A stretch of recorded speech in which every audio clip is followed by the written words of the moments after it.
أشهد أن لا إله إلا الله وحده لا شريك له وأشهد أن محمدا عبده ورسوله الذي لا نبي ولا رسول بعده. أما بعد فيا أيها الحاضرون أوصيكم ونفسي بتقوى الله فقد فاز المتقون كما قال الله تعالى في القرآن الكريم وهو أصدق القائلين أعوذ بالله من الشيطان الرجيم يا أيها الذين آمنوا اتقوا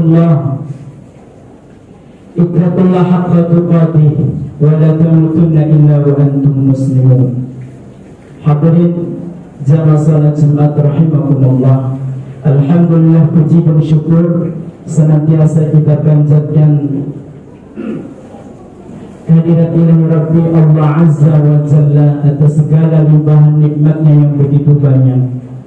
Wa ta'atu ni'matallah la tuqsuha.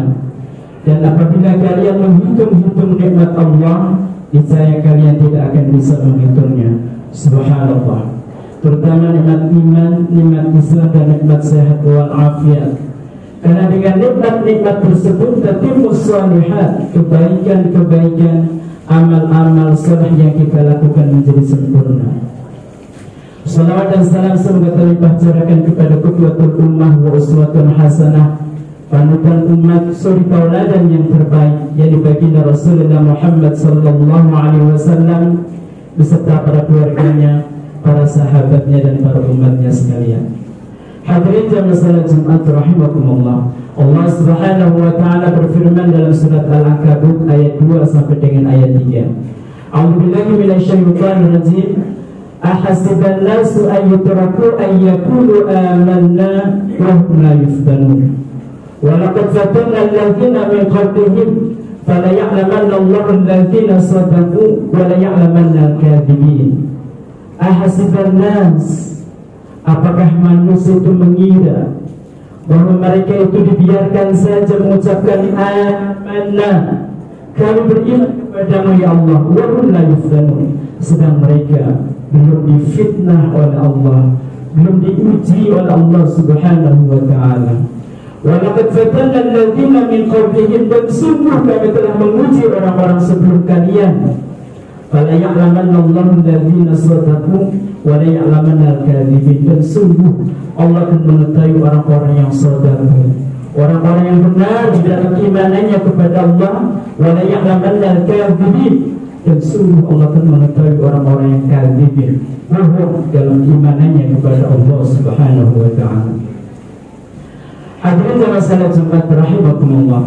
Ayat ini menjelaskan bahwa manusia yang menyatakan dirinya beriman kepada Allah Subhanahu wa ta'ala harus siap untuk menerima segala ujian dan cobaan, sebagaimana Allah pun telah menguji orang-orang sebelum kalian. Tujuannya supaya Allah mengetahui mana yang shadaqu, mana yang kadzibin, mana yang betul-betul beriman dan mana yang bohong keimanannya kepada Allah Subhanahu wa ta'ala. Ini ditegaskan oleh Allah dalam surat Al-Mulk ayat 2, Alladzi khalaqal mauta wal hayata liyabluwakum ayyukum ahsanu amala wa huwal azizul ghafur. Dialah Allah yang telah menciptakan mati dan hidup. Tujuannya adalah liyabluwakum ayyukum ahsanu amala, untuk menguji kalian mana di antara kalian yang terbaik amalnya. Wa huwal azizul ghafur. Dialah Allah yang Maha Mulia lagi Maha Pengampun. Hadirin jamaah salat Jumat rahimakumullah. Namun masih banyak di antara kita yang mengira bahwa bentuk ujian Allah itu hanya dalam bentuk kepahitan hidup, hanya dalam bentuk kesengsaraan hidup. Padahal jelas-jelas Allah menjelaskan dengan jelas dalam Al-Quran bahwa bentuk ujian Allah itu bukan saja dalam bentuk kepahitan hidup, bukan saja dalam bentuk kesengsaraan hidup, kenikmatan hidup pun itu adalah ujian dari Allah Subhanahu wa ta'ala. Sebagaimana Allah jelaskan dalam surat Al-Anbiya ayat 35. Wa nabluukum bisyarri wal khairi fitnah wa ilaina turja'un. Dan kami uji kalian semua bisyarri, dengan kejelekan, wal khairi, dan dengan kebaikan sebagai fitnah, sebagai ujian, wa ilaina turja'un, dan kepada kami kalian akan dikembalikan. Hadirin jamaah salat Jumat rahimakumullah. Ayat ini menjelaskan bahwa bentuk ujian Allah ada dua macam. Yang pertama adalah ujian syarrun, ujian kejelekan, kemiskinan, kelaparan, kematian, musibah dan bencana dan lain sebagainya. Pendek kata diuji dengan sesuatu yang tidak disukai oleh hawa nafsu. Itu adalah ujian syarrun, ujian kejelekan. Yang kedua adalah ujian khairun, kebaikan, sehat walafiat, panjang umur, keluarga bahagia, ekonomi yang mapan dan lain sebagainya. Pendek kata diuji dengan sesuatu yang disukai oleh hawa nafsu. Itu adalah ujian khairun. Banyak orang yang sadar dan kembali kepada Allah manakala mereka mendapatkan kesengsaraan hidup, manakala mereka mendapatkan kepahitan hidup. Namun tidak banyak yang menyadari bahwa kenikmatan hidup pun adalah ujian dari Allah Subhanahu wa ta'ala yang kelak akan dipertanggungjawabkan di hadapannya. Tsumma latus'aluna yawma idzin 'anil na'im. Kemudian sungguh akan dipertanyakan nanti dari kiamat 'anil na'im, tentang nikmat-nikmat yang telah diberikan oleh Allah kepada kita semua.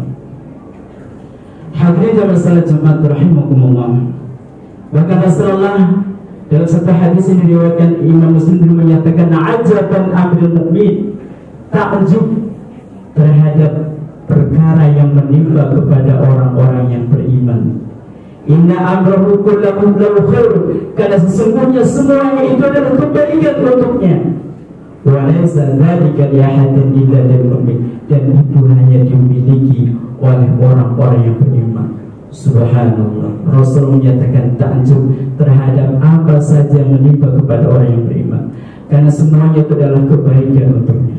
Wa in asabatu sabra syakara fakana khairan, ketika mendapatkan kenikmatan hidup lantas dia bersyukur, fakana khairan, maka itu adalah kebaikan untuk dirinya. Wa in asabatu dharra sabara fakana khairan, dan ketika mendapatkan kepahitan hidup, kesengsaraan hidup, musibah, bencana, kemudian lantas dia bersabar, fakana khairan, maka itu adalah kebaikan untuk dirinya. Subhanallah. Maka la farqa bainahuma, tidak ada bedanya di antara keduanya, antara si miskin dan si kaya. Sama di hadapan Allah akan mendapatkan nilai ibadah, akan mendapatkan nilai kebaikan di sisinya, asalkan bersabar bagi si miskin dan bersyukur bagi si kaya.